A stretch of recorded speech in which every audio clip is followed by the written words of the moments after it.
Welcome back, Flyers Nitty Gritty fans, to Getting Gritty with It with your host, Yariv, Wolok, my partner in crime, Vasili, Gianarakos, for another episode. Vasili, welcome back, my friend. How you doing? I'm doing well, Yariv. Lots of hockey for us to watch, just with the Flyers playing the last couple of days, World Juniors. So personally, me when that's going on, I'm awesome because just so much to keep you going there in terms of the hockey factor. And I mean the Flyers, I've just recently gone 3-0, first time ever to sweep that California road trip, and the first time since the beginning of the year to go on a 3-game winning streak. So lots to dive into. How are you doing, buddy? I'm doing great, dude. I'm doing well. I guess I probably should tell the group here that I will be doing some traveling. And so Vasili doing a little bit. We're actually both going to be in Florida, ironically, at the same time. But we're gonna release kind of like a pre-planned episode. So if it's not completely up to date, you'll understand why. And then I'm going back to the motherland for the Jews, going back to Israel for a little bit. And we'll be recording some episodes from there through the month of, and halfway through January till midway through February. So be ready for that again. But obviously the coverage will not stop. But outside of that, good, dude. And we have a lot to talk about because not only do we have Flyer stuff, but we were just chatting about it before this. We have World Junior stuff to talk about, and I think both are full of conversation. So I do want to get into it. I do want to give a shout out to our sponsor, and I actually do have a little bit of news. And I saw this on the news earlier today, and that was awesome because I saw it on television. I didn't even talk to gyms about this, but they actually released their blueprints for the updated gyms. It was a news report. I don't have it at the moment. Maybe if we get it, we'll share it out. But outside of that, new gym stakes coming soon. And shout out to Jim Stakes. Like Jamie said, I think we threw them a little bit of money, but we're also not charging them for the advertisements. But don't forget about them. They will be back, and go to Jim Stakes. Yeah, I'm excited, man, because now when I come to Philly in a little bit, a couple months, I get to have some gyms. So there we Yeah, go. dude. Yeah. Cool. So let's get into our topics. And the first one, let's just get right off the bat. This is just the question on everybody's mind. You already brought up that they won 3 in a row. But let's start off with this. Is the winning hurting them? A lot of people, you can kind of go online. You're smiling, Vasili, because like you can go online. And people are like, "No, stop winning," And then there's also the group where it's like, well, you can't stop them from winning, and it's also a good sign, and things like that.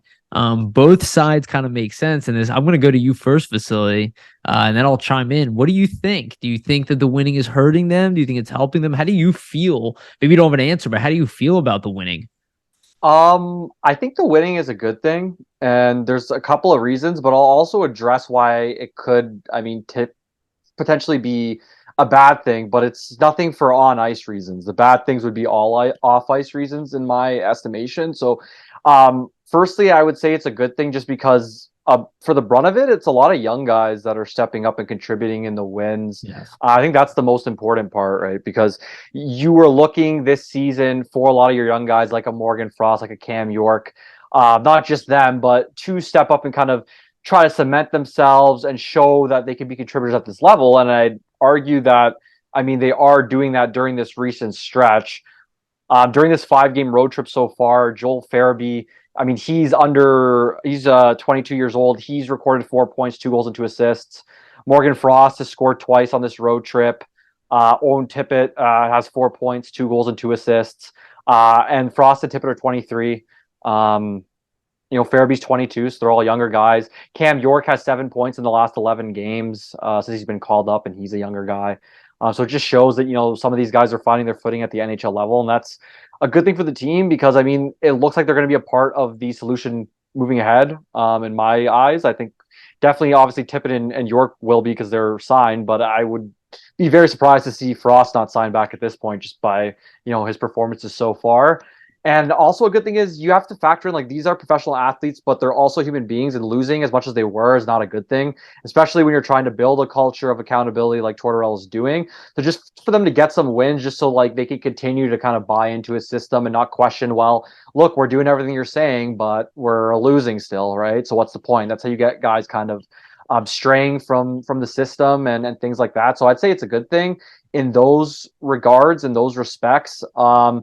It would be a bad thing, obviously, for the draft positioning, but I'll caveat it saying, the Flyers have finished last before in the NHL in 2006, and were they guaranteed a first overall pick? So just because you finish to the bottom end of the standings there doesn't mean you're necessarily going to pick exactly where you finish. It's a lottery. So I can't envision them, finishing Even over. last year, Yeah. we finished fourth, picked fifth. Yeah, I can't envision the Flyers finishing over like the 10th spot in the league at this point. So like if you're in that bottom 10 there, anything can really kind of happen. You could get catapulted up to first. So I don't think it's hurting them at all. How about you, Yariv? Yeah, well, so it's a very interesting conversation. You see everybody online kind of freaking out about it, from one way or the other. Obviously, I think I'm torn on it, like you are, and like most people are. It's really hard to root against core players doing poorly. Yeah. I think overall, I think it's actually a great thing. I know that the lottery is a big. I really want Bedard. We'll talk about him. I want him more than any player We'll I've have ever a whole seen in my life. section. Don't worry. More than McDavid. Yeah, like I get it. I get how people feel. Totally understand. Having said that, we have to build a team here, and this does go back to what. So I know you were a little bit like 50-50. They would make the playoffs, and I think that's proven to be true right now. Not that they would make the playoffs this year, but if they were healthy, right, with Couturier, I was pretty steadfast that this is a playoff team. It would have been close, yeah. Yeah, you were more like it's close, and I'm kind of like they are with Couturier and Atkinson, not including Ellis. And I think this is kind of going a little bit the way I expected, and we should remember there's a lot more season left here, and there's a lot more time for injuries. This team does have a roster that's actually pretty competitive. If you can coach them well, which, as you can see, it's getting through, you can get a lot out of these guys. And we have a lot of really young players. Vasili, you nailed pretty much most of your statement, right? Or all of it, is that we have these young guys here. They're the ones who are carrying this load. That is the big thing here. That's why they're winning, to be honest, their performances. And undeniably a good sign for this team. For all the they don't have talent thing, looks like that's not true. Obviously, it wasn't true to begin with. We're not that bad. We're just not one of the worst teams in the league. We were in a slightly oddly beneficial time where we were really banged up and it kind of like perceived we were like in this lower ring of players. We still kind of are. And that's where my thing is, I don't think the winning is hurting them. I think it's great for the team and the organization. And we'll talk about some of the players and how positive that has been. Having said that, I am not that interested. And even though he is doing a great job in seeing JVR on this team much longer, I don't care that he's been a good fit. Great. Take it away from the young guys. I need to see you adapt to that now because he's not going to be here next year. And in that mix and forcing that, I do expect us to see road bumps and losses along the way. But this is where I want to maximize our return, take advantage of the winning and the fact that these guys are able to carry it on their own now and let it happen. And if you struggle, which you will, eat it and allow yourself to be in that hunt for that race and just eat the ego shot for the day. Go ahead. And just to hop in, so like a lot of those teams that they're winning against, I mean, not LA excluded, but Anaheim, San Jose, like they're not very good teams. So you could argue like the Flyers probably should have won those games just based on if you're matching up the rosters, right? Like if you match up the Flyers roster with Anaheim, match them up with San Jose, even Arizona coming up. Like the Flyers on paper, they do have, if you look at it, pretty similar to better rosters than those teams. So it's not a surprising thing that they're going to beat them. And also, like I said, and like you were kind of saying, trust me, there's going to be a lot more losses to come throughout the season. Like it's not going to be... They're going to get injured again. Yeah, that too, right? Like it's not going to be They don't have the depth. Yeah, it's not going to be a 15-game winning streak or anything crazy or like that with this team, right? Like take Konechny off this team. God forbid he gets injured. And see what's happening. Yeah, well, we saw it earlier this season. They couldn't score a goal to save their lives. That pretty much. But yeah, once you take away that secondary depth, there's just not much here, obviously, or take away that depth, it just leaves certain guys pegged above in certain areas. It's that I'm sorry to cut you off, but it's that specific role. We have a lot of those middle tier, bottom end guys. Yeah, that's all covered, and in depth.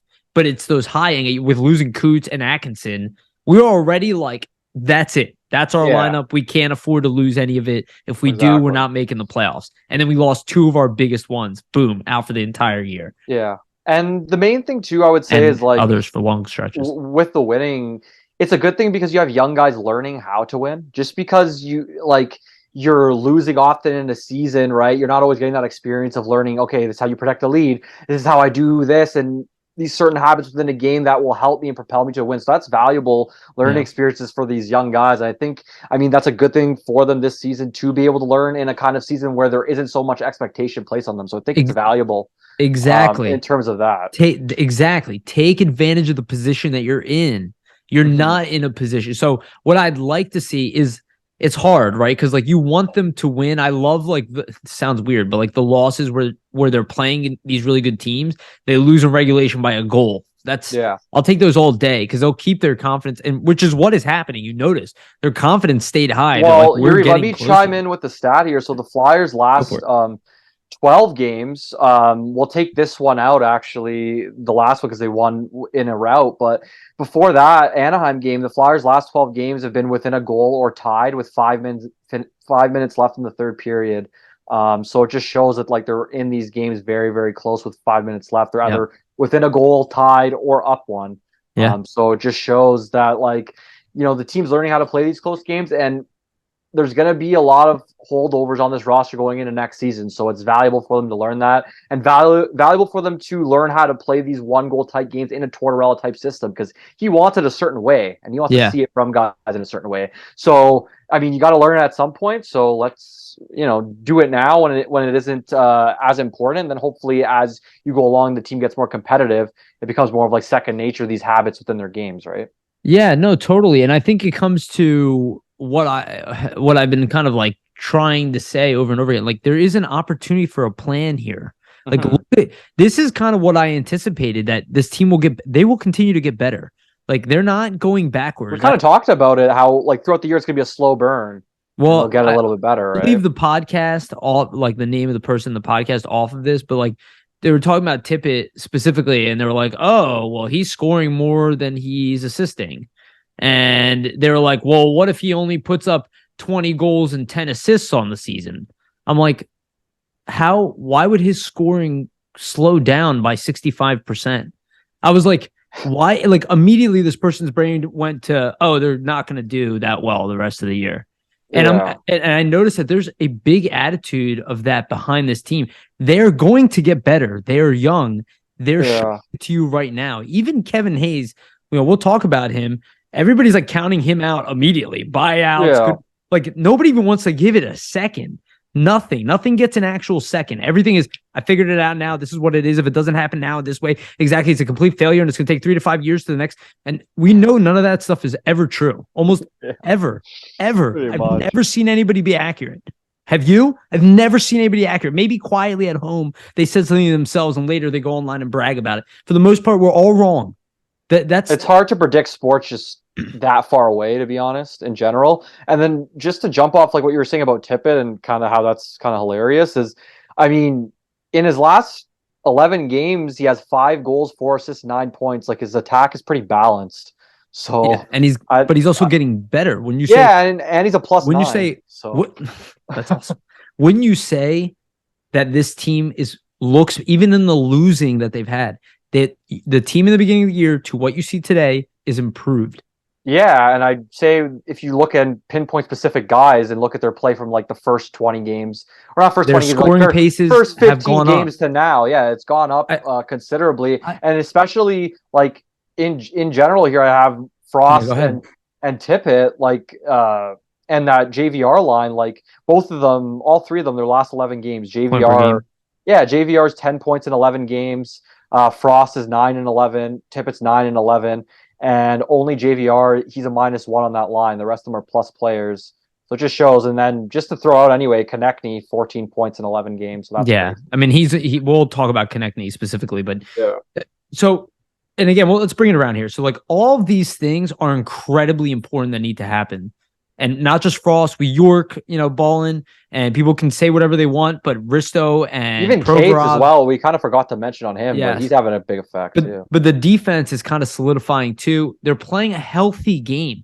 They're still short key talent, key areas. This is why I was so crushed. We all were when Couturier is injured. I know what kind of impact that is on this team. Like, imagine you shuffle each one of these centers down a bit.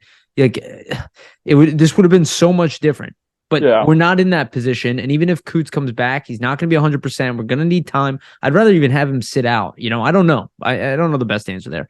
But let's take advantage of it. That's why I say the winning is good, but get rid of the veterans that you can. Like Justin Braun should be traded. Sorry, I like Brawny.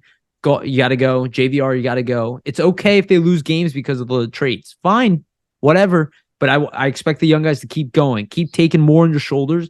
Know that you guys end up in the middle anyway. You're not. Yeah. What's the incremental difference? If I can get to 7 rather than be at 9, 12, in a draft position, that's important. Yeah, it's ultimately a progression, and I think the progression for your young guys is more important than, potentially like a couple spots in the draft. And reason being is, it's such a good draft, and the Flyers, like I said earlier, like they're gonna be cemented basically to finish in the bottom 10 of the league. Like they're going to get a good player in this draft. That's my thoughts. Like it's a very deep draft. So where you finished in whether it's 1 or 2, is it more valuable to develop your own guys, or is it more valuable to get that one guy while your own guys' development suffer because the team just can't win a game or put together any structure? I think the latter. Yeah. What we don't even consider, what if they get the number 3 pick? Yeah, exactly. That could happen as and well. Then I would be Michkov. I'd be totally fine with any of that. Or Fantilli. I don't know. I don't even know who's going to be the number 2 by then, because if you look at this tournament, Carlson's outplaying Fantilli at the moment. Not that matters. But usually you're right. You're even not for scouts, but just in general. A little bit of the 2 and 3. I feel like for a lot of scouts, usually this tournament doesn't change too much because it is a small sample size. But I think for general public. Yeah, general public and just prognostication of what might happen, I feel like it is a big factor for sure. Yeah, I totally agree. I never underestimate a Swedish player. Look, we did with Elias Pettersson. Look where he is right now. You just don't do it. You don't do it. You don't do it. A lot of and usually their games are complete too. Yeah, look at our goalie. We'll get into. Okay, so let's move on actually, because we got a lot of topics. We touched on them already. So obviously the Flyers have won 3 in a row. A win against the Sharks, a win against the Kings, and then a win against the Ducks, all in a row, kind of taking on that West Coast, that California road trip, and they ended up 3-0. 2 of those teams obviously are heavily struggling. Anaheim, who's arguably the worst team in the league this year, mixed in with Chicago. San Jose, which is about where the Flyers are. I would say they're a hair below. Flyers have larger injuries, but Erik Karlsson looking like his old self again. And then LA is actually a really good team. They are, I think, 7th overall in the league. They were 2nd in their division. And the Flyers kind of took it to them. They took it to all the teams. They played a really solid all-around game. We can get into specific players, but anything else you want to add, Vasili, as far as like their overall performance for these 3 games where, they never really looked out of any of these games at any point. Some of them were kind of close, and then the Anaheim game, they just kind of showed up and, just kind of instilled their will. One of their, I guess, more domineering wins of the season. But I think maybe the best game of the season was against LA. Yeah, I agree. I was going to touch on just for the Sharks game first. I thought it was interesting to see them come back the way they did, like down 3-1 in the third period like that. You thought maybe they would mail it in, but as we've seen with this team, they do not quit. They come back, get the 1 goal, and then things start flowing from there. I think. Can I pause you real quick? Isn't that an awesome think about where we were last year? And I want you to continue what you're saying. I'm sorry. Think about where we were last year about identity of this team, and the identity of this team already, and it is resilient. Mm-hmm. Yeah, they're usually going to come back or at least get close to it. Like I wasn't expecting after they scored the 1 from Tippett there to make it 3-2. I wasn't expecting them to come back and win or anything, but I was expecting it to either at least be a 1-goal loss or potentially get to overtime. They do potentially get to overtime with Konechny tying it up there and then manage to win in overtime. I think that's a big boost for them and their confidence, and probably helps them, even with the next 2 wins, most likely, because they were 0 in overtime. Like they were 0 I believe 8. Oh, right. 0 7. So this was the first overtime win of the season. That's I'm sure as a team, they're probably thinking, man, like we're so close to these situations, we can never close it out. So that's probably a big sigh of relief for them to finally do that in Yeah. overtime, and probably Imagine helps them out. Coots in overtime. Yeah, he really dictates the It's like puck another possession. defenseman out there, right, Tortorella? Yeah, that's exactly what he wants. Well, he's doing the 2D 1 4, It's which I working. mean, it worked for them there. I personally don't like 2D 1 forward in overtime, but I understand With why he's our doing it. defenseman, I like it. I don't mind it because they jump up. I understand why he was doing it though, because they were losing the other overtimes on stupid giveaways from the forwards. So he's like, Yeah. let's add another defenseman in, and then we'll limit that. So I Get it get to a what Torts, shootout. yeah, I get what Torts is doing on that. And then, like you're saying with the LA game, just awesome all around game for them. Probably their best of the season. And Yeah. then it carries over into Anaheim. They just put forth like a 60-minute effort and kind of close it out. The most impressive thing for me on the trip is just their limiting of the scoring chances. Before, when they're like a week before playing Carolina, Toronto, they're giving up a ton in their own end, and they really on this trip kind of limited that down. A lot of stuff to the outside, and just impressive road trip for Urson as well. Like, he just looks very calm, cool, collected. I noticed with his rebounds, there's not very many, but if he does have rebounds, he usually pushes them to the corner, and that's exactly what you're looking for a goalie. You want him to angle, hit the Yep. puck off his pads into the corner, and like he's doing that really, really efficiently, and that's helping his defenders and their clears. Other than that, I mean, not much else to look at, I think, but they did really, really well defensively. I think that's the main takeaway. And to a lot of people's point, they can't score goals, but this is probably their highest scoring road trip, I think, of the season. So, Well, yeah, but this is the big thing, and look, I still think this will fluctuate again. I don't think like oh things yeah, are high I right now. I agree. We will dip low. This team is not again. They still have It's key. the level of competition they're playing too. We got to factor that in. Yeah, absolutely. They're going to lose a lot more close games, Yeah, like without a doubt, because good playoff teams, they also play. That's the good thing, though. I'll say, no matter what, the one thing I'll say about the winning, the way they're winning, the way they're losing, competing on a nightly basis, people can agree with me. I don't care if they disagree with me. They're playing like a playoff team. They're not talented enough, but they're grinding it out. They're winning tight games. They're battling back. They're you're showing learning how to win those games. yeah, It's like important. I think I'll be honest with you, if the Flyers were healthy, that is not a team you want to play in the playoffs. That is a team that will upset you. Or they'll take you to 7 or 6, or you'll lose bodies to us.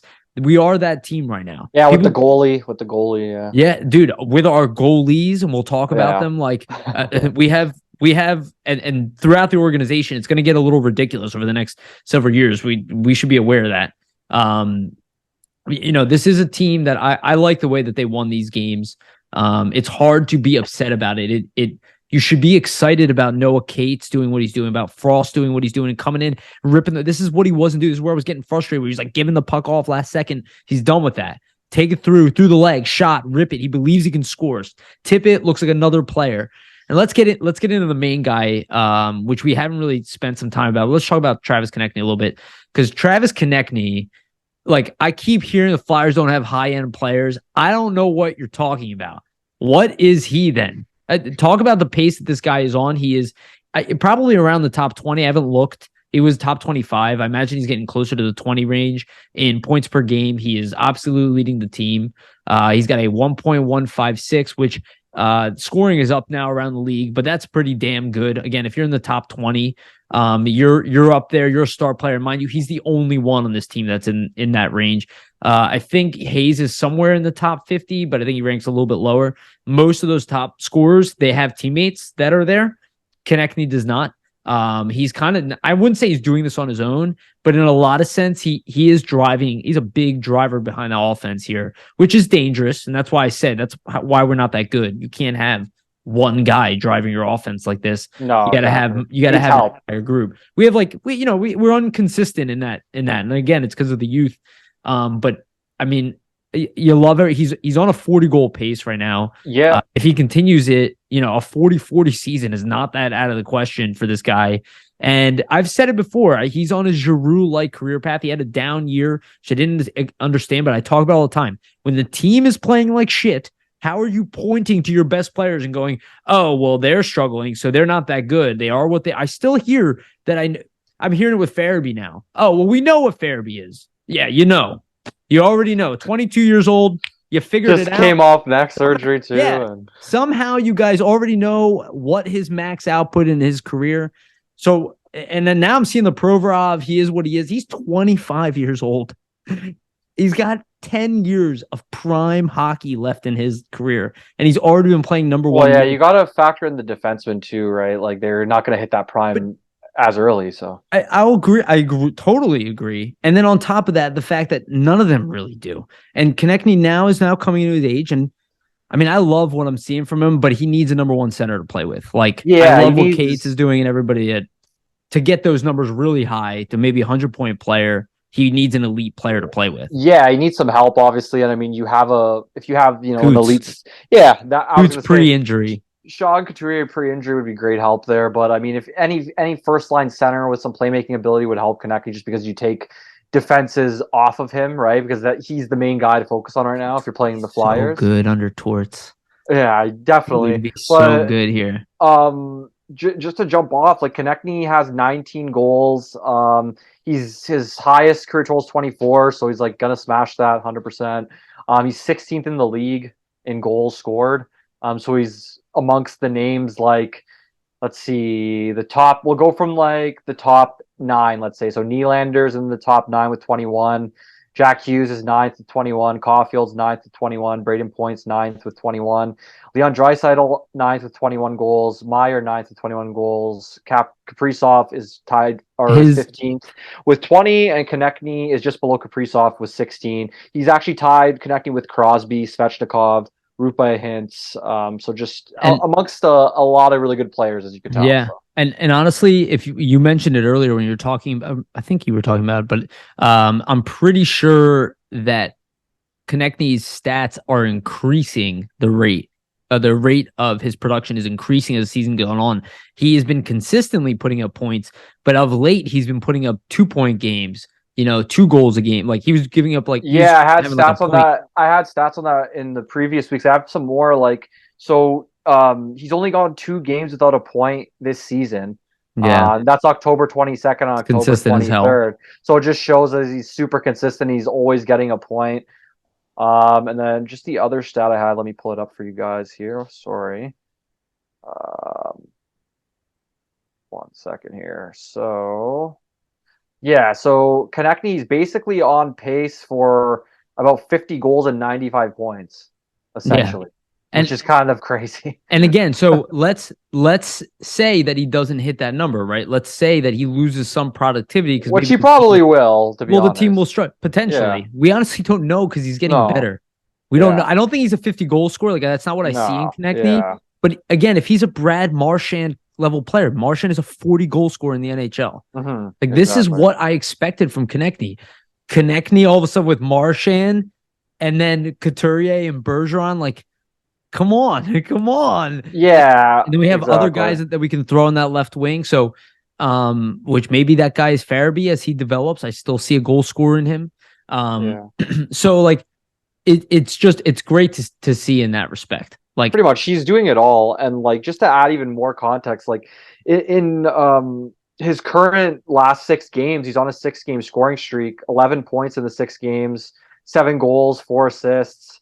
2-point game last game. Like he's just doing it all for them, really. Yeah. And I think that's the main thing is that you went from a guy where last season the whole fan base was doubting him. They were saying, he barely is even, a 20-goal scorer. He's never going to hit 60 points again. We know what he is. We know what he we know what he is. And it's not to say he's that 24. We know what he is already. It's not to say that, you're wrong in criticizing his play last season because he didn't play that well. But like you were pointing to, right, this team was having an unbelievably terrible year, and you can't just judge one player off one season. I think that's what we're finding out and kind of learning with Konechny and guys who have high pedigree like this and have shown in the past they can produce is that typically one bad season is usually the outlier, and then usually they return to form in these scenarios. So I think that's what we're kind of seeing. And he's surpassing that form that we saw in the past. So I think this is also the roadmap of the average talented NHL player. And this is what I talk about. Everybody who refers to these great, like you're talking about outliers to me most of the time. Most of the time, you're going to watch your guy in the mid-20s break out, develop into a man, become an adult, and then he has about 5 to 8 years of prime years. And like that's what we're more. I don't understand what people are talking about. Even a Briere, like look at Briere's career path. It's never changed, dude. I still don't understand what people are talking about. You can still look around the league. The guys that are in the league till they're about 34 years old, right? Like this is not by coincidence. Like these are your prime years. They are learning. There's tons of mistakes. Some of the 1%er guys are elite the entire time. Yeah. Most of them are not. You know, like a Pasternak took a few years to become the guy he is. Most guys need a few years, and those are even the elite guys. Those are the top 1%. Got to understand the league, how to score in this league. It's difficult. It's difficult to play in the NHL, right? So absolutely. And I just, you know, so I think we can take a positivity away from that. And let's I guess pivot here real quick, and let's talk about Noah Cates and as well. And I just want to talk about a couple comments. So TK, I don't have the exact quote here, but TK was talking about you know, how Noah Cates, you know, he's asked how Noah Cates is doing, and he's like, you know, Beezer and I are always talking about how, you know, no matter what we do, you know, no matter what mistake we can make a chance because we can take that chance because Noah's going to be there. Or Katie's going to be there. And like literally he's already seen in the same way Couturier was seen on this team, whereas like, hey, you can play around this guy. He's already 10 steps ahead of you. He knows where you're going to be, what you're going to do, where the outcome of it. And to be doing it, it's such an important thing. At his age, yeah. Yeah, and to see TK already talk, like that's a really young line, but 22-year-old, a 23-year-old, and a 25-year-old. Yeah. And they're playing against the best players in the league. They're the top line on the team. One's coming back from a serious back surgery. One is a rookie, and then the other one is Travis Konechny, which is the most appropriate player. But really good to see, and I love the way they're talking about Noah Cates. I mean, he's putting up points again, but he's still like defensively, like that play he made, that pass that he made across, that was phenomenal. I really think that this is a top 6 player. He's just got to put it all together. And he's got to put it together, and people have to also, at least with the scoring, right? They have to realize it's only a rookie year. So he's still learning how to score in the league. And he's not going to be a flashy guy. Yeah. I figure that's not the way he's going to score. And I don't think he's going to top out. He's probably not going to ever be like your 70, 80 point guy, but he's going to be between maybe your 40, 50 type of range, 60 range potentially. So definitely middle 6 forward. Yeah, caliber. middle 6. Yeah, exactly. Yeah. Middle 6 forward caliber with the point production. I think you really just have to realize, like I was saying, first year in the league, most guys that are in those roles usually don't score a lot. It's more about kind of figuring out the pace and things like that.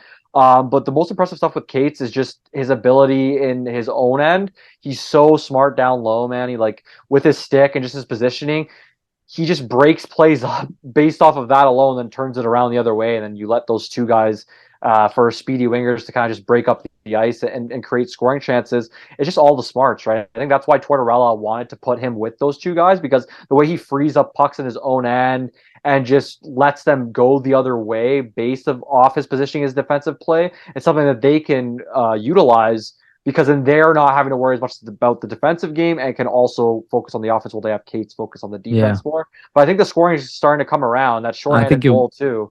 Was nice as well that he had. Yeah, and I think there's more to come. I don't care if people don't agree with me. I understand that it's still like, really young. Yeah, he just reminds me of when, like, I remember my dad, you know, rest in peace. He would always complain about Couturier. Always, he'd be like, I'm ready to move on from him," you know.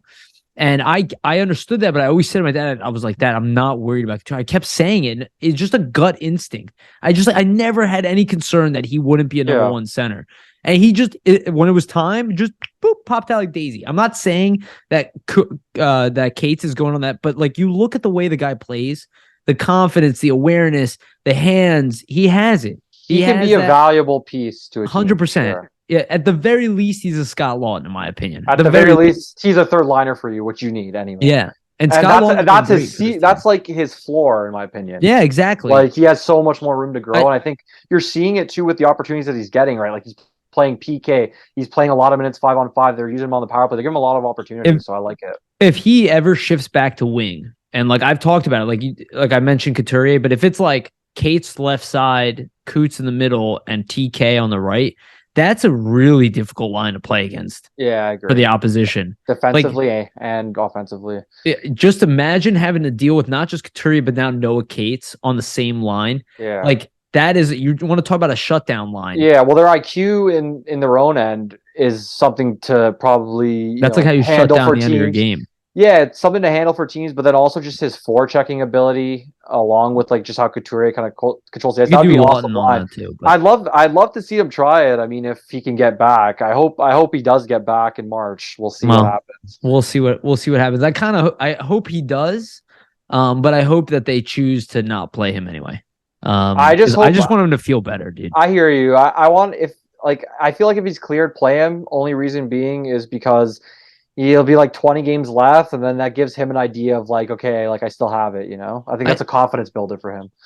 that's probably true. You're probably right. But in my mind, I'm kind of like, can't you just like scrimmage in the off season? I feel yeah.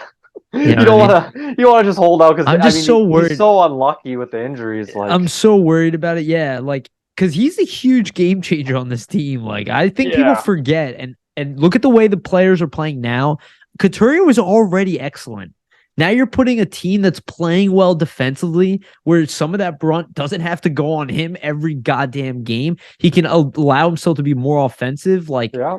he could have put up 100 points this year. Who knows? He was already an 80 to 90 point player on a Yeah, he team would that have was had more offensive struggling. opportunities too, just based Yeah, he on would be the nature of things. He would have been the go-to guy. So but injuries always a story. But let's move on to Owen Tippett. We talked about him a little bit earlier. I think we do just want to keep mentioning the fact that this guy is man, he's evolving. Like yeah, it's hard not to see how he's just good in all three zones all of a sudden. Which wasn't expected to happen this early, and I his feel like back checking, he gets on his horse because and makes he's it back. physical, he's aggressive Yeah, about it. Like he wants the puck. And yeah. that's the way he doesn't mind shooting and he wants the puck. And god damn, do we need more of that? That's why it's awesome. We can talk about Frost in the same vein. Also, he wants the puck all of a sudden. It's like, oh my God, thank They both want God. touches. They both want the puck on their stick. They both want to make moves. Like just for Tippett, man, he had a great game against San Jose. I thought. I believe he had a Yes. 2 point game in that game.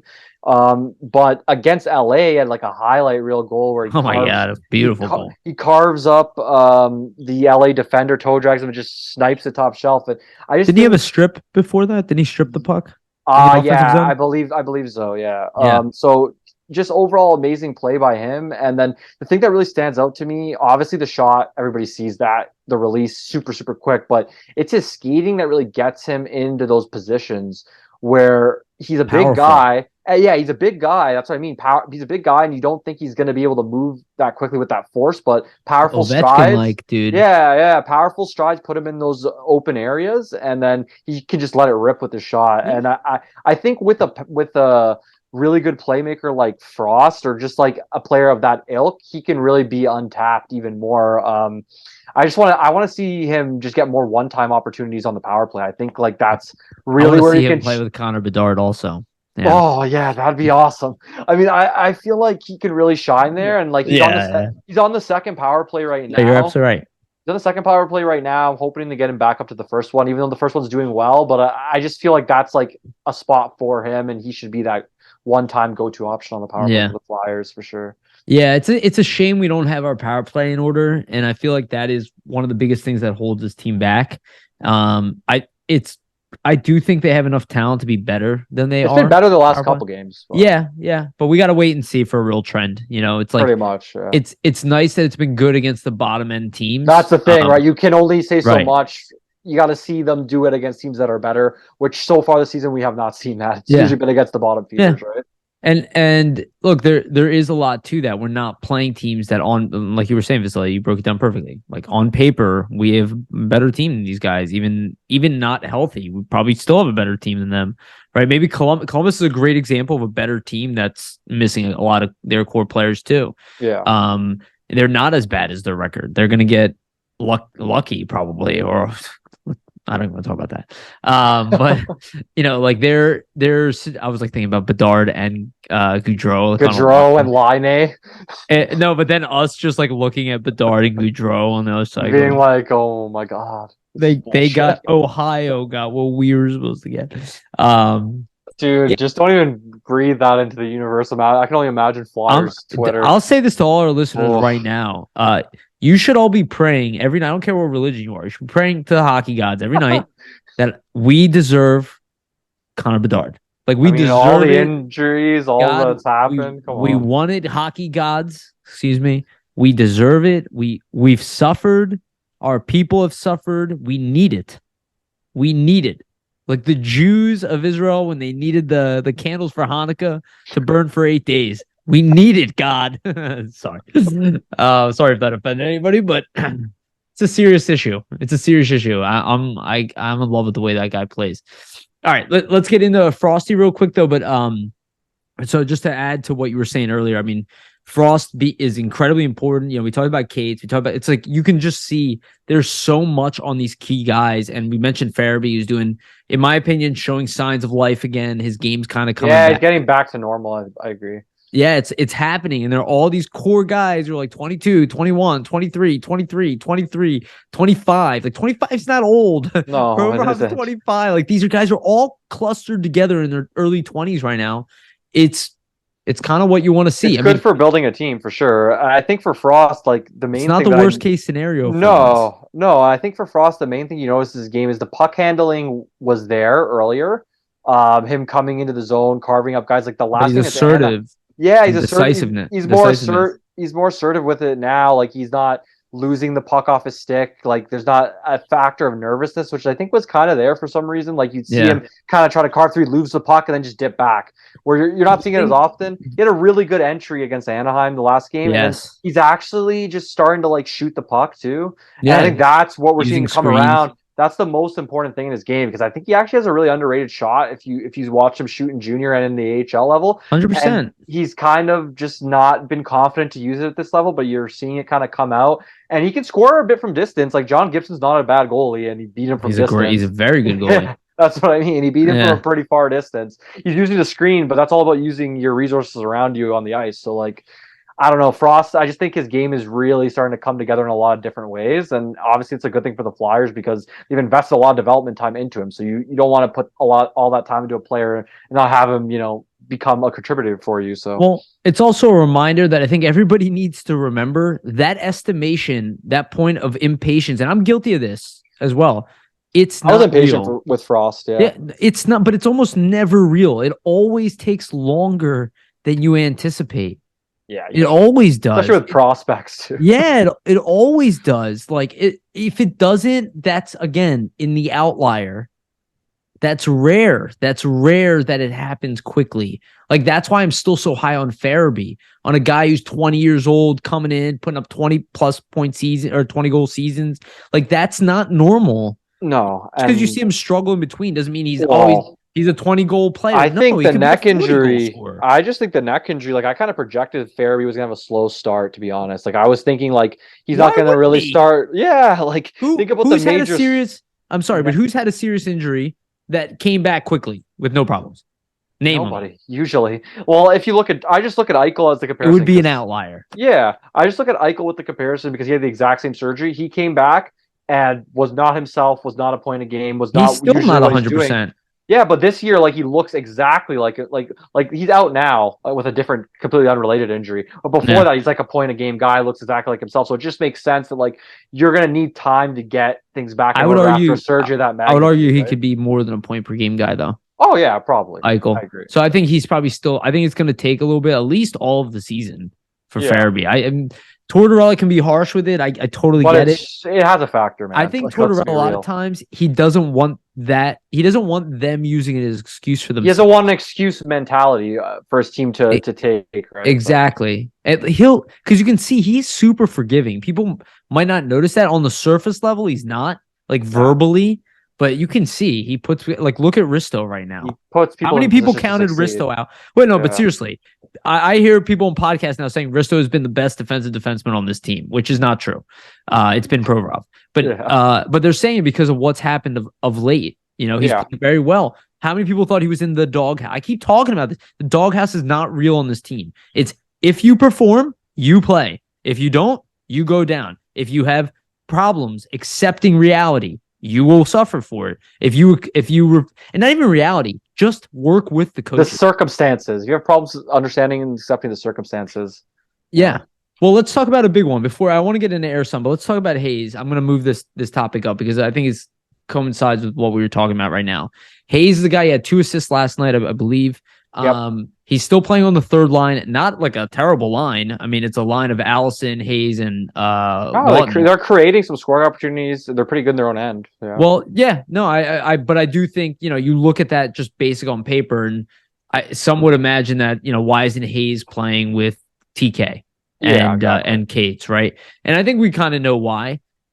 From what I'm hearing, and I'll tell you, I have some not inside, but I've heard some stuff from the outside. There is abrasion there between the two of them, and you can see it. I mean, Hayes did not do well on the ice for a little bit there. Now he had a 2-assist night. I'm not counting him out yet. Maybe he doesn't get it right now. Maybe they haven't fixed that. Keep going. Keep going. Okay. We're like 45% through the season, and everybody's like, yep, we know everything. We know what this is. Everybody keeps doing that every year, and they're wrong every time. I've heard over and over again, we know this team is by a Thanksgiving, and it's never accurate. I don't care what the statistics say. You guys are claiming that you understand what the output of each player. You don't. Just let it happen. That's where the phases with the Flyers. And I think Hayes, he needs to let go a little bit too. He's obviously being a little too defensive. Your game is not where it needs to be. You're better than this. Yeah, he is better than what he's playing. Even though he didn't play poorly last game. He did not play poorly. No, he had a good game against the Ducks. I mean, he had a really nice play on Konechny's goal just with his patience. He basically creates the whole goal just by waiting them out and then finds Konechny with the open net. But just in terms of what's going to happen between Forts and Hayes, I think you're definitely right. Like there was a bit after the initial situation, there's probably a bit of an awkwardness between them and kind of how to confront things because you see the player doesn't respond the way the coach wants and the coach doesn't react the way the player thinks. So I mean, you come to a crossroads, and then Hayes kind of gets moved down the lineup and all that.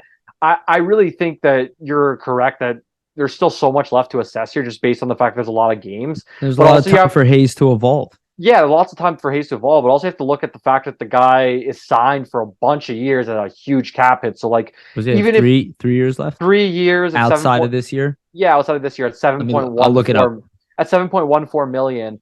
So just based on the contract, like he's not going anywhere immediately. So like we all need to kind of relax on that thought, I would say. But also buyout. Like I wouldn't be surprised if the team released that buyout rumor just to make him nervous. You never know. I mean, what they're doing with optics. Obviously, we don't know like the management's thoughts in doing something like that, but it would be interesting for sure because they're looking for a response out of them, right? Yeah, 3 more years after this year. Yeah, right. So that's what I mean. No team is lining up to take a guy for 3 years, 7.14 million, just out of the blue. Like that's a trade that has to be negotiated. So if he is going to move somewhere, it's not going to be right away. The Flyers are going to have to work at doing that. Obviously, that's my perspective. In terms of him mending things with Tortorella, like I think there's totally an opportunity for that. As you're saying, there's no doghouse with Torts. I wouldn't be surprised. I mean, based off Hayes playing pretty well the last game, I thought he had some nice coverages too and boxing guys out just all along the wing, up high, with Anaheim defenders and kind of holding them up high and getting the puck out of the zone. So like as you start to see some of that defensive stuff come around, maybe you see Tortorella give him more minutes. I don't think it's anywhere out of the blue with a lineup like you're having because you could arguably say that they're not putting together their best top 6 right now with Hayes on the third line.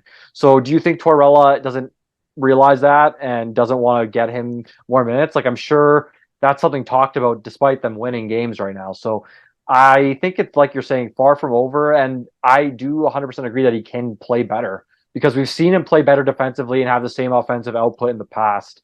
So why can't you do it under this coach? Obviously, there's a difference because Alain Vigneault and Hayes had a different type of relationship together. But I think things can be mended, and I wouldn't be surprised if we see him, playing even better to end the year. And we kind of saw him at the beginning, just in terms of an all-around game. Well, be surprised at all. You think about it, and JVR's on his way out. Like we can be honest, it has nothing to do with being booted out. It's just a situation. That's just the honest. Yeah, it's just reality of it. He's 33 years old. He's gonna be 34 next year. Like he's gonna go for probably his last. Hayes could move contract. Up with Frost and that's what I'm saying is that to be honest. Now Hayes, you're like one of the only veterans left on this team right now that's healthy going in next year. look, if it doesn't work out next year, yeah, the Flyers can move him. They can eat part of his salary. Somebody will Especially take after a an guy extra like that. season too. Yeah, again, the guy's still near a point per game pace. It's not like this Exactly. is not like Well, it's like people a are talking about the burden guy on like the he's a team. bum or something. Yeah. Like he's a fourth line player. He has like 0 points in like 30 No, games. Like, he's gonna be a second line player on a good team, and yeah, they might play him on the wing. They might be like, oh well, we want a 6'5" winger who can produce a point per game. This is yeah. not like a burden on it. Would just wouldn't be an easy trade in the middle of the season. The only way What's our rush to do that? yeah, I There don't should think be there is no any. rush to do I don't think anything. there is any rush. I think it's more just like don't paint yourself into a corner just for the sake of doing it. I think Yeah. that's what the Flyers would be doing if they're just But going to be like, yeah, we got to move Hayes right now. and also, why lose hope on a guy who just lost his brother, going through some shit of his own, had a bunch of injuries? Maybe he's not in a great mood. Maybe he needs some time. Like, what is the big deal? Well, there's a human aspect to it. That's what we got to realize. What is the big right? deal when your expectations of a team is already okay? It's one thing if we're rushing into the playoffs, we're one of the best teams in the league, and Hayes is not buying in. Oh, okay, That's a totally different situation. right? Yeah. That's what I'm saying. We're not in that position. We're Not in at that all. position where we're rocking the boat, trying to figure. This is give him time. Let's see. What if he goes to them in the offseason? He's like, look, I want out. Maybe then they'll Maybe figure that's the trade. Yeah, exactly. But I'm saying let it come to His that list point. will change. Yeah, Right? I say let it come to that point. Like we'll trade you if you open up your list to every team in the league. I mean, there's obviously a chance that it doesn't work out between the two, between Tortorella and Hayes. But like I said, I think there's just still a lot of time before we get to that point Yeah. if it ends up being that. So why force that as the point and that? Oh, that's what it is. Don't you think everybody's though- ignoring? I'm sorry Yeah. to cut you off, but don't you think everybody's ignoring the stories that we heard about Torts that Hartsey said, hey, Yeah. me and him did not get along. He scratched while. me. Yeah, Yeah, exactly. and Cam Atkinson, they did Same not get thing. along. Like again, it's not the end of the road. And Give I it think time. when you're a player too, you realize after a while, and you kind of look at what the coach is doing, what Tortorella has a knack for doing is he's trying to get the best and the most he possibly can out of his player. Yeah. I think even if Hayes steps back and takes a look, that's what he's looking for. He's like, I want you to play center. I want you to play the best you can play. I want you to play the best in your own zone that you can play. I know you can do it. I've seen Right. you do it. So let's give it time. Let's see what happens, right? I think there's a lot left to be done basically with this whole situation. Yeah, this is not over. This development thing, like this is not over. We're not even close to over. We don't know everything. We don't even know what's going on with the GM at this point. No. We have to just give it time. It's unfortunate, and I know, and I can understand anybody who's pissed about that. And he goes, you know what? I don't even want to be involved during this stage. I get that. I totally get that. But that's kind of where we are right now. See, let's switch to a positive topic. You brought him up already. I don't think we have a goalie controversy at all. I will make this stand. Yeah. But it is fantastic to see that Ersan is playing. He's been very impressive. First of all, he has 3 wins in a row. I'm surprised they gave Hart that loss the other night. So he let a goal in. Yeah, it's unfortunate. Oh, yeah, you're right. Actually, he did let it go in. It's unfortunate, but it's great for Ersan, at least statistically. Saves him a little with 3 wins for the start of his career. I'll be honest with you, I'm not shocked at all. Not even a little bit surprised. I already knew he was better than Sandstrom. We were saying this on the podcast that he is the second best goalie on this. Yeah, just based on the preseason, I mean, he was fantastic. So Yeah. I think he deserves a couple NHL starts. Based on preseason and reputation. Like if Yeah, you just that look, too. he was His playing pedigree. against men for a while and doing very well. For 2 seasons, and he was playing on like the worst team in the SHL and like posting almost 900 save percentages and things like that. So he has experience. He has experience. Yeah. And playing against men too. Yeah, and he's been exceptional so far. I don't see it as now I'm interested to see what they do with Sandstrom here. Personally, I would just send Ersan back down. Because I'm going to be playing Hart, and I don't want Ersan sitting on the bench. I want him playing, and then Sandstrom, we can bump into a game here or there. And why risk losing Sandstrom to waivers when he's not really going to play? And if Hart gets injured or somebody gets injured, you have Ersan with that flexibility. Again, why rush into any kind of decision? You don't need to. You also don't want to give Ersan the numbers to compete with you for a contract. Don't give him extra stuff you don't need to. You're not fighting for wins, but it is great to see. Not surprised. And just so people are aware, and we said this earlier, I still stand by this. I think the Flyers have the deepest goalie pool in the NHL. Hart, we lost Fedotov to the government. Remember that, guys.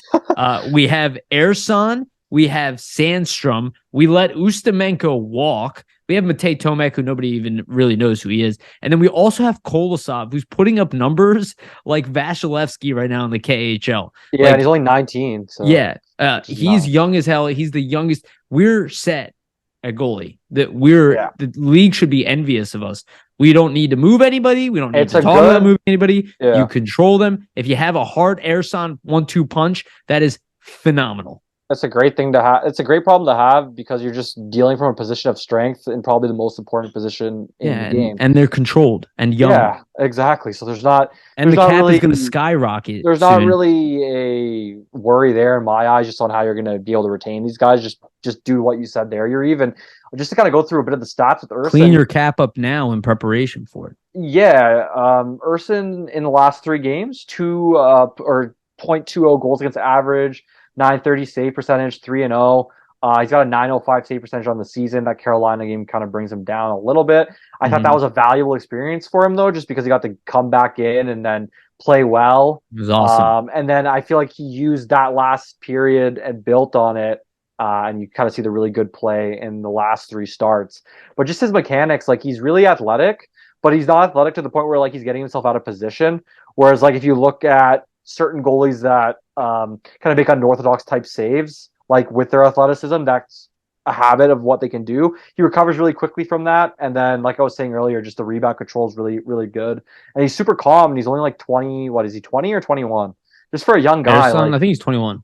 yeah, just for a young guy in net, like first really cup of coffee in the NHL, just to see how calm and poised he was, like that's a really great sign. And I think, like you were saying, Yariv, just Oh, to he's go from 23. He's he's 23. 23, so we're both wrong. But Yeah. either way, I was like, I'm talking on my ass. He's either 1 year. Okay. For all the people were saying, hold on one second. People were already like dumping on Hart. I saw people not like dumping, but like, oh, we could replace Hart with Ersan. Hart is 1 year older than Samuel they're Ersan. both really young. Yeah, But not only that, Hart, look at Hart's reputation. I feel like yeah. people don't understand what's happening. This kid has been in the NHL for how long already? He Well, shouldn't have been here. well, it just shows, right? Like, when did Sandstrom get his first cup of coffee in the NHL? Last season, he was 24, 25. When's Urson getting his first cup of coffee around 23, 24? Yeah. Hart got his cup first stint at 19 and 20. So, like, it just shows, like, How usually far ahead of schedule he was. usually goalies aren't coming in until about 23, 24, So 25. to put it in a perspective for you, when you see a player that far ahead of schedule, you know, like Connor Bedard, Yeah. that is what matters. When you see a guy who's 2 years younger than his counterparts and outplaying them, you don't panic at 23. It was, oh, how are we going to keep this guy signed? Oh, what do we do with our cap? You keep the superstar goalie. It's like, this isn't, why is everybody panicking? Oh, we have something good. We should get rid of it. In fact, I see a very clear plan with what is laid out in front of us for a 2-3 year serious turnaround if it's done right. And I'm talking about highly competitive. If they can do it right, I could see it. The seeds are there. Just to finish up on Urson, I just looking at the way he's playing, like they should definitely send him down, like you were saying, Yariv. I don't think he serves any merit or like anything for his development to be a backup right now. So I hope they send him down after let him get the starting minutes. Let every game. Let Sandstrom be your backup. I mean, Hart's been cleared now. He's out of concussion protocol. So I mean, everything is good there. And just to kind of clear up, they could keep all three. Oh no, they have to take Hart off IR though. Yeah, they have to take Hart off IR. So no, they wouldn't be able to. But the thing that's interesting, like with the whole Hart situation, I mean, he got put into concussion protocol. First off, the NHL is like super, super cautious now with concussions, so that's a good thing. So rather than be overcautious with your star goalie in the situation, I would want to be overcautious. Yeah, personally. Yeah, exactly. Especially in a year I'm not competing for a playoff spot. Exactly. So I'll hold him extra. So there's nothing wrong with Hart coming on the trip and not playing. You get to see what Urson has, in a sense, right? You kind of got a lot. You kind of see him against NHL competition. I think that was the whole point of it. How many phone calls do you think the Flyers are going to get for him? Oh man, a lot. They're all going to be like, yeah, like what? How much would it take? You know, dude. If you think about it, let's just be real here. If Ersan played this entire year, we did not have Carter Hart, which by the way is only a year older than him. Yeah. Do you not think Ersan would be nominated for one of the rookies of the year? Already with what you've seen so far. It's hard. If he continued what he was doing. It's hard because it's a small sample size, so I don't want to like jump out of the box and get so amped because like they're playing shitty teams. Even if he has a mediocre record. Yeah, the way he's playing. Well, it's impressive for a goalie do it at that age. I still think a 23-year-old goalie is pretty young. Typically, you come in 25.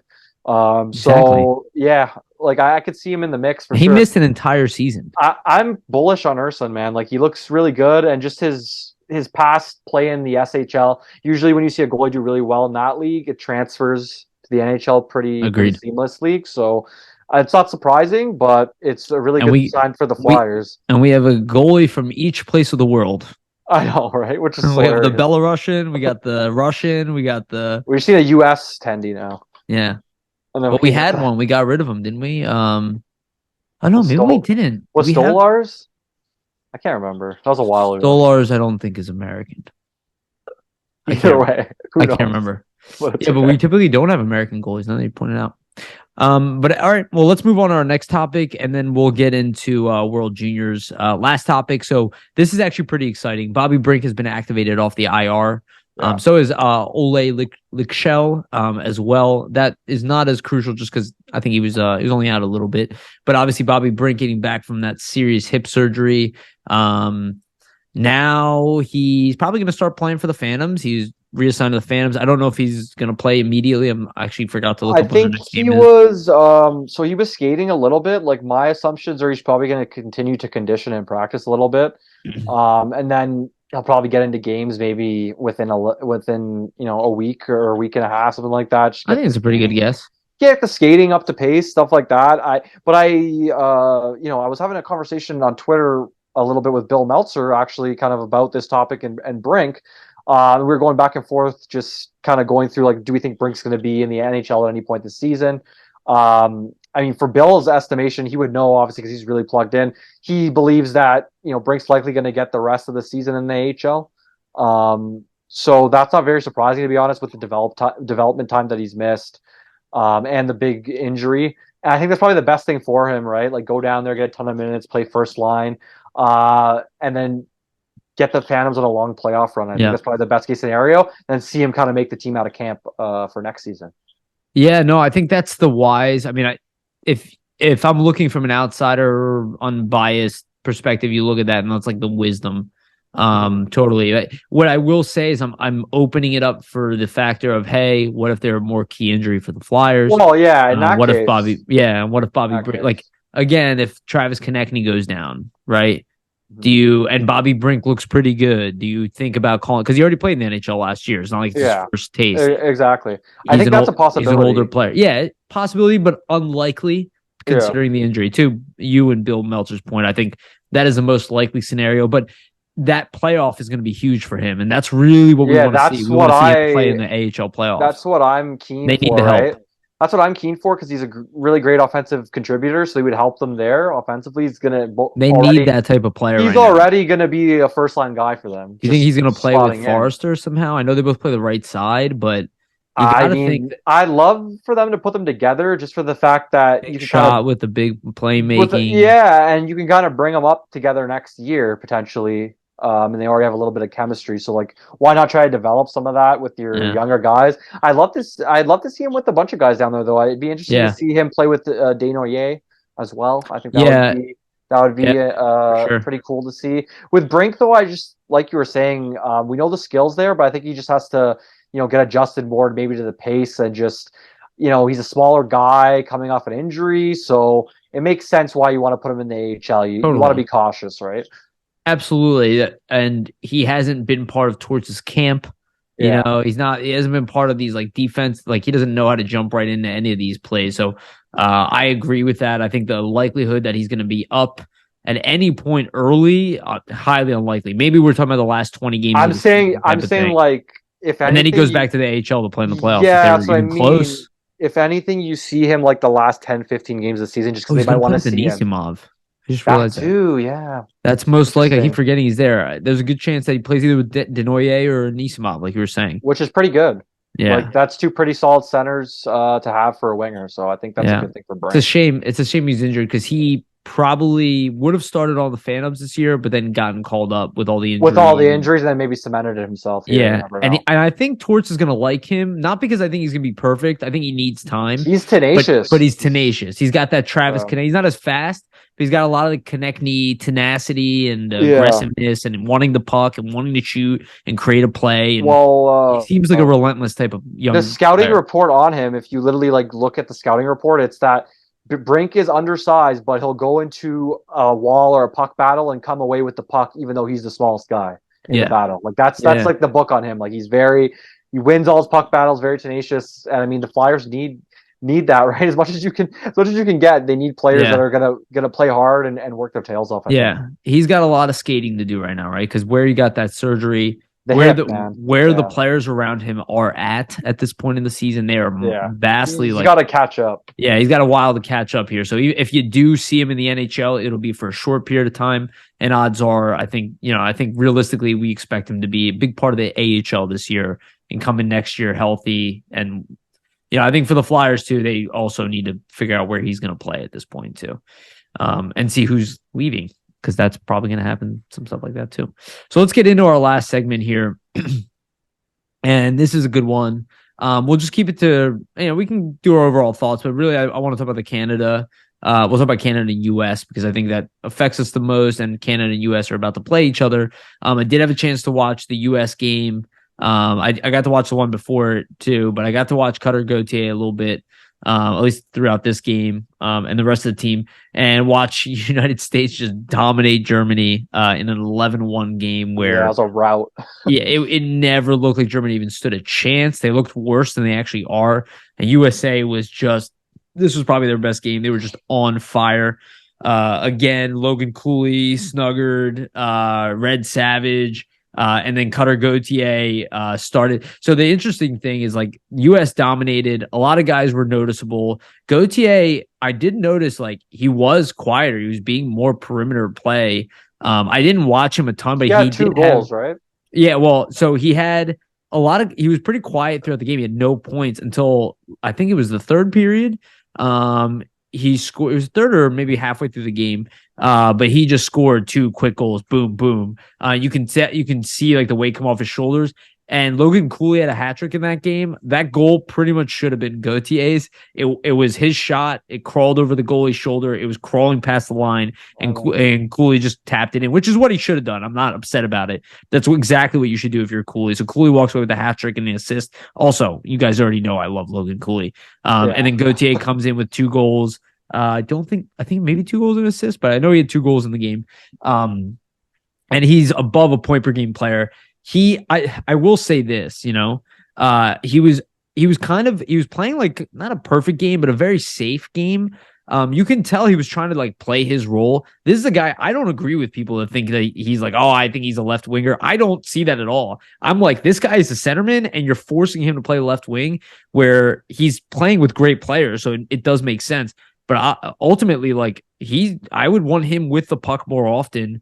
And I think that's the only downside that I saw. And the more I watch him, he does remind me a little bit more of Jeff Carter than I realized. Yeah, not exactly the same, but he does. Oh, but he has a lot of plays where he flies in and just rips a shot. Yeah, that's like a Patton kind of Carter thing. Fly in, size. They're very similar. I mean, shout out to high and wide, but like Jeff Carter comes in down the wing, shoots it high and wide. Yeah, right? So like that's a Patton move for 40 goal scorer though. Yeah, no, 100%. But Carter was an awesome player. If but, Gauthier ends up being a Jeff Carter, that's a humongous win for this organization. Oh yeah, man, like 40 goal scorer. That's a great top 5 80 point type player consistently, 100%. Just for Gauthier, I thought the last game he was really good. Like you were saying, he wasn't as explosive in the previous games, but I think like you alluded on, like he's playing more of his role, trying to be a little bit more conservative defensively. Exactly. If you watch the end of that game, he stopped playing his role and then he started all of a sudden produce. I was like, dude, why didn't you do this the whole game? Go ahead. Sorry. No worries. But so just for that, I mean, he had 3 points in that game. It's good for him to get on the one assist. Yeah, one assist. Yeah, so good for him to get on the scoreboard because he hasn't had goals in the tournament before this. So like you're saying, you kind of see the weight lifted off his shoulders there. So that puts him up on the tournament. He is 5th in tournament scoring. In 5 games, he has 8 people are points. talking about him struggling. Yeah, right. Like there's a lot of players in this tournament. There's a lot of teams, and he's 5th. So obviously he's having a good tournament. And I mean, the longer it goes, if he can get back past Canada, I'm sure he'll get more points as well because he's on that top line. That top line in general for the U.S. With Cooley, Snuggerud, and Gauthier, they're all in the top 5 of scoring. Cooley is second with 11 points in 5 games, and Snuggerud is third with 10 points. So actually, I'll go through the top 5 here since I have it. So we got Connor Bedard, which he's insane. He has 21 points in 5 games somehow. That's like video game numbers on easy. And then Cooley's got 11 points in 5 games. Snuggerud 10 points in 5 games. Stan Coven has 9 points in 5 games, and Gauthier is fifth with 8 points in 5 games. So the U.S. with a good turnout in the top 5, three of five. You had a good stat with Gauthier. Didn't you have a good stat lined up there? Yeah, I had a good stat with Gauthier as well. I was going to touch on. So NHL Network was bringing up like odd man rush scoring chances actually after the U.S. Germany game. And I wish I could kind of bring it up on the screen for you guys, but I got it on my phone anyway. So basically, for rush scoring chances, Cutter Gauthier is actually first in the World Junior Championship ranks. He has 9 rush scoring chances that were counted. Connor Bedard has 8. He's second. Yuri Kulish has 6. He's third. Logan Cooley and Jackson Blake with 5 each, tied for 4th. So that's pretty impressive for Gauthier to have more rush chances than Connor Bedard, considering that Connor Bedard looks like one of the best players we potentially have ever seen. So yeah, oh my god, we'll talk about him in a second here, but totally agree. And if you watched the game, and I recommend recording, and we'll talk about the next game as well. But if you watch these games, highly recommend watching these games. You'll see like Cutter Gauthier. It's like they're advertising Cooley, Snugger, Gauthier. Like he is a top prospect, and I don't think he's had the best tournament. Do not let these tournaments define any of these players, but he's not having a bad tournament, as you can see. Exactly. And I think he's getting better. And then this next game, obviously the winner of both games that we're about to talk about, they're now playing each other. So USA will face against Canada, and it's going to be an awesome goddamn game. Man. That's I'm not really sure. crazy. Is that when this airs? That's gonna be tomorrow. Yeah, tomorrow night, 6:30. So tonight, I guess. Okay, yeah. So if you guys are listening to this the day it comes out, it'll be tonight, and it's gonna be a crazy game. So obviously get excited about Gauthier. Don't get too. He's explosive, man. Like if you watch him, yeah. Did you see? Do you see what I'm saying when I talk about centerman? Like he's a guy where like I want him with the puck. Like I don't want him waiting on the outside, like trying to fight for it. I want him. Like, I think he has that skill, but I think it makes sense with the players that he's playing with. They're all so good. Yeah. They're current age. And I mean, Cooley's more of a playmaker, so it makes sense to put him in the middle. It just does, right? Yeah. So I understand. Fantastic. I understand Gauthier wanting to adapt to the team, but they want to be a part of a winner. The top line. Oh yeah, they recognize him as one of their top players, and it's obvious that he is. And USA looks great. So let's talk about the next game. So this game was really awesome game to watch. Slovakia versus Canada. Canada went up 3-1 in that game. Slovakia fights back, led by Simon Nemec, who's their it was the second overall pick last year. Mm-hmm. Had a great season. He belongs to New Jersey Devils, but he was captain of the team. Played great. He was really good. He played great, and you understand why he was taken so high. He looked really good. Slovakia, a tough team. They played a hell of a game. They were outshot a lot of that game, and it did not matter. They battled back the entire way. But let's be honest, it was the Connor Bedard show. Like, yes, it was his show. He scored Canada's first goal. He was everywhere. Now, they did a good job of minimizing him to some degree throughout the game, but like minimizing him 2 goals and 1 assist. Yeah, that's the best case scenario against Bedard is a 2-goal, 1 assist type of night. Like, it's just insane that he has 21 points in 5 games. Like, I keep looking at that stat and I'm thinking to myself, like, outrageous. How is that even possible? And also he on not Boxing Day, New Year's Eve, he tied Eric Lindros for the most points ever by a Canadian at the World Juniors with 31, and then he broke it the other night. Yeah, and then he broke the goal scoring record Exactly. And the and the thing is, assist record yep, he did it all. Like, that's what I mean. It's crazy. He's literally broken the records. as a 17-year-old. As a 17-year-old in the World Juniors I don't think those across. guys were 17 when they set those records. Maybe Eric Lindros was, but No, most of them weren't. So like, no. he's a 17-year-old and he's breaking all those records. But the most impressive part is that he's doing it in 13 games. And Eric Lindros, to get the record, had to do it in 21. So like, and Lindros was a great talent of his own. It's just, and like, when you put those stats out, it's just nuts to see that. Lindros probably wasn't as dominant at 17. He probably, my guess, because I don't have a memory of this, is he probably came in for his second year World Juniors, where I don't think Bedard will even. I don't think he's going to be touching World Juniors next year. I think he's going to be. Either way, he's going to have that record for a while. I don't think anybody's touching that. He is insanely good. He's a very different animal than Connor McDavid. He reminds me more of Wayne Gretzky. Like, he seems to have it all outside of the. He's not like the fastest player on your team. It does not matter. He operates at such a high speed in everything he does, and his shot is outrageous. Shot's crazy, and it's just the way he switches up the release. Like, it doesn't even look like he's going to shoot it super hard, but then it's like a wicked wrister, and like the goalie's doing a flying save trying to get at it. Does he remind you of like Pavel Datsyuk a little bit? Like that's hands. So what was I gonna say? What I was gonna say actually is I can't. It's hard to put a finger on what he is. I don't know exactly who he reminds me of, but it's kind of like maybe a mix of, right? It's like a mix of Gretzky and Datsyuk, maybe. But like I keep comparing him to Gretzky, and the reason is just like when he has the puck, you're seeing the guy like hold on for patience, and like you just see a play like emerge out of nowhere, and it's like he's waiting and he knows it's gonna happen, and like that's something that Gretzky would kind of do. His hockey IQ, a little touch. His hockey IQ was so good and so off the charts. Like he knew exactly, okay, I'm gonna put the puck there, and then the puck's gonna go there. Like he just knew the play was gonna happen before it even did. Almost. It's just his anticipation is off the charts, and even like you're saying, even though he isn't the fastest guy, he just can create chances basically out of nothing.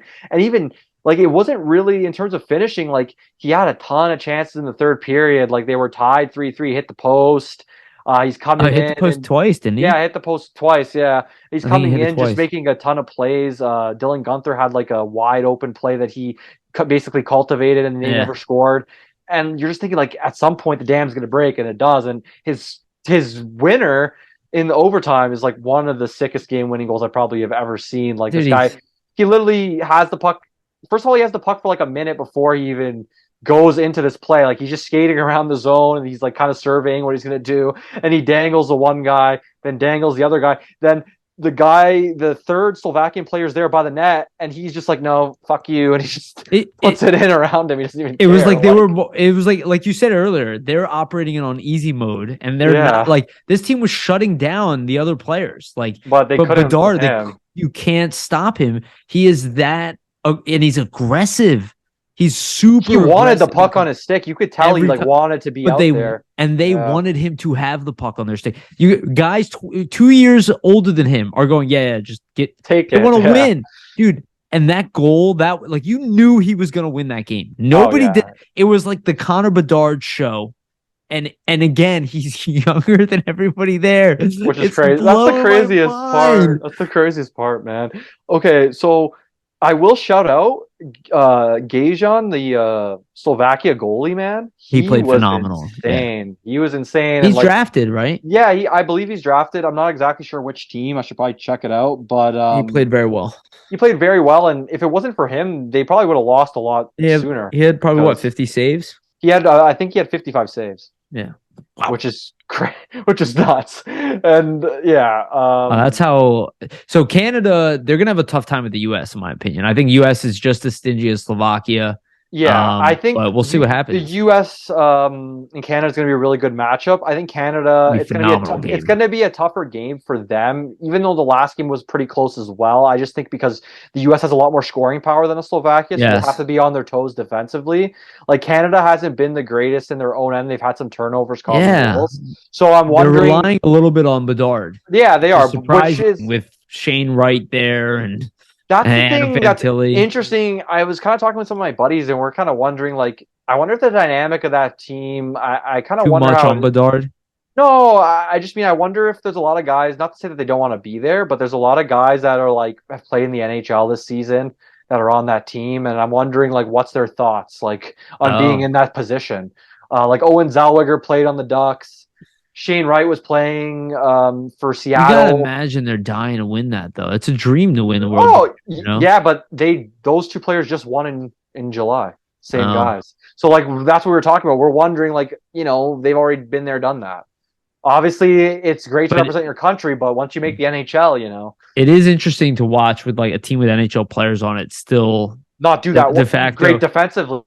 And the thing is, they have a lot of guys that are NHL players that are defensemen. Like Brant Clark's an NHL defenseman for the LA Yeah, Kings, and they sent him back. Owen Zellweger's an NHL defenseman for the Anaheim Ducks, and they sent him back. So that's two NHL guys on D, and your because defense it's isn't not a looking young as man's strong. game. Yeah, But no, it's I think that's interesting. it's a great point. I haven't really considered that. I mean, I think that probably does play into this to some degree. Yeah. I do think that this is going to be a phenomenal game. Yeah, I must think watch. Must watch hockey. hockey, If you're a yeah, hockey fan, you got to watch this game. yeah. I don't know who's going to win this game, but the one thing I did notice about Connor Bedard, the guy plays up to his competition, Yeah. so there is no stopping him. So USA is they're going to give up a goal from Bedard, right? You're Yeah, going to give up a he's goal, but you have just to how outscore the many. opposition. Yeah, Yeah, how many are you going to give up? That's the yeah. question, basically. If it's a low scoring game, I'll be shocked. It kind of sucks. It's not a final. I feel like this should be a final I in my know. Do eyes, you think it's but because there's no Russia this year? That's why it ended yeah, up that way. me and some friends were discussing, and we were talking about without there being Russia, it makes sense why they did the groupings this way, obviously. But Yeah. I really wanted to see Michkov go up against Bedard, so it's kind of shit. Like Dude, the Russian team would have probably been really good they this good year. this year. And Yeah, look at Czechia, dude. it They're would have made. also killing it. They're also really good. It wouldn't be surprised. It wouldn't surprise me if Czechia beat Sweden. I think Sweden has been underperforming a little bit. They Yeah, were kind of lucky I've to come heard. out. They were kind of lucky to come out with their win the other day. But Leo Carlson's kind of carrying them Yeah, he's a playing little bit. well. He's playing well. So So we'll see how they do because Juracek is a factor for them.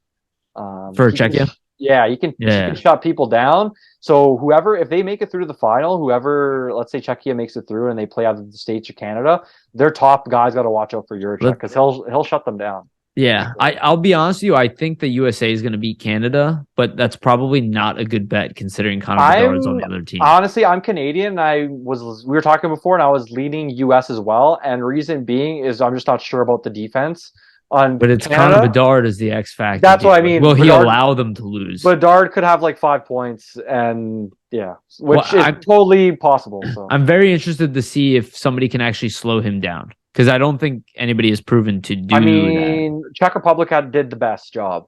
What did he give They up against that? Like, they lost to Czech in the pre-tournament 5-2. oh right, they lost. It's their only loss. That's their only loss. So they did a good job against them. I don't know. I kind of want to go back now and see. Let me check it out quickly.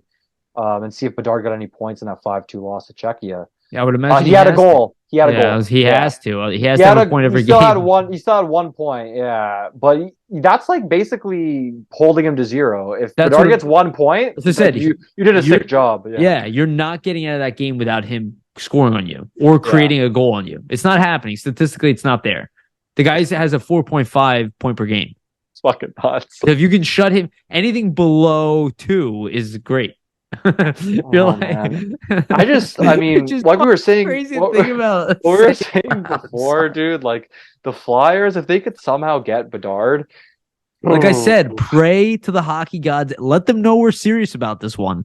yeah, This is what literally. we're serious about. The other ones were kind of dicking around. Oh, I want him. This would be the best player. One exercise. I saw a fun thing on Twitter. Dan Silver, shout out to him, awesome guy, previous guest of ours. He was saying that he'd probably cut off 2 toes to get Bedard. So, like, if you have to Not cut off one, but 2. you have to cut off any body part. What are we? It would change. I'm getting the day the Flyers get the first overall pick, I'm buying a Bedard jersey. Can you imagine the Flyers get first overall pick and go for Fantilli? I would stab somebody. It's never going to happen. No, it would never happen. You can see Bedard is on another level. Like Fantilli is not on Bedard's level. Well, they're on the same team. But these guys are. Yeah. Bedard's none of them are on Bedard's Fantilli's, level. He's young. Look, it's as clear as day. He's younger than everybody, and he's much better. and they're all really good. Yeah, and he might be better than a lot of guys that are in the NHL right now, too. Dude, I would bet that today he could put up 70 points in the NHL. Minimum. I wouldn't be surprised. Well, we were saying before the podcast, he's the best player who's not in the NHL right now. Yeah. I think next year he walks in the NHL, puts up at least 80 points in the league. Yeah, 100%. No matter who he plays for. I see him happening a McDavid. Like, remember McDavid the year before he got hurt against us? He would have had 100 points that year. Yeah, right? Exactly. Yeah. So similar type. I will say he doesn't have McDavid's elite speed, that explosive speed. That the way he plays, he doesn't need it. He doesn't need it. He's a different type of player. Yeah. It's going to be... Dude, I'll be honest with you, man. I don't think we've ever had this many elite players in the league at once. No, dude, when Bedard comes in. I can't wait for when Bedard comes in. Crosby's still in the league, yeah, too. And he's like, 15th in the league in goals. So I think he's tied with Konechny, top 10 in points. I'm interested to see like a McDavid versus Bedard, how that type of game would just look. Like, oh my God. I can't wait. Hopefully that's on the Flyers. Yeah, that would be great. I know it's not likely, but I'm still going to pray for it every day. If we even walk away with Fantilli. You know what? You got to think about it. As the Flyers have never had a first overall pick in their history. Never. So it would be very interesting if that happened this year. Just based off of that. That's why I just keep praying, dude. As I said, I'm not walking down the path that it's happening. I'm not saying that. You never know. It's honestly, it's luck of the draw, man. Like anything can happen. So we'll see how it unfolds once we get to the draft. It's not looking good. No, but you never know. There could always be more 10-game losing streaks in the cards. Yeah, dude, absolutely. Like I said, I was saying this earlier, right? Like, who is convinced that this team will be injury free for the rest of the year? Not me. We have yet to see that. So if they are, that would be really surprising. That would be the first in like the last 2 years. So. Yeah. It'd be shocking. That would be the outlier, actually. That would be the positive, actually. It's like, oh my God, they're healthy? They're not injured? Jesus. Yeah. All right, let's wrap it up on this one. This was a good episode. Vasili, anything you got that you're working on? Yeah, so I should have an article this weekend. So keep an eye out on flyersanddegree.com for that, guys, as well. There'll be an article paired with this when you're listening tomorrow, so check that out. And thanks again for all the support. Cool. Awesome. Again, thank you so much for listening. Please like, subscribe, share, do the whole thing. Again, the show will be going through some travel times. We'll try not to miss any content throughout the weeks. We might miss 1 week if something happens or something like that, but we'll try to let people know. Otherwise, we'll keep doing this. Don't know about guests for a little bit just because we'll be traveling. So it'll be a little bit weird, but we'll figure it out from there. And there's good stuff. We'll see where we are next week talking about it. We'll see if the sky is falling next week. But I feel like there's no real losing. Like if they win, things are positive. If they lose, we get closer to hopefully getting a top pick. It's a good situation in that sense. Yeah, exactly. All right. Thank you again for listening. We love you so much. And remember, always stay gritty.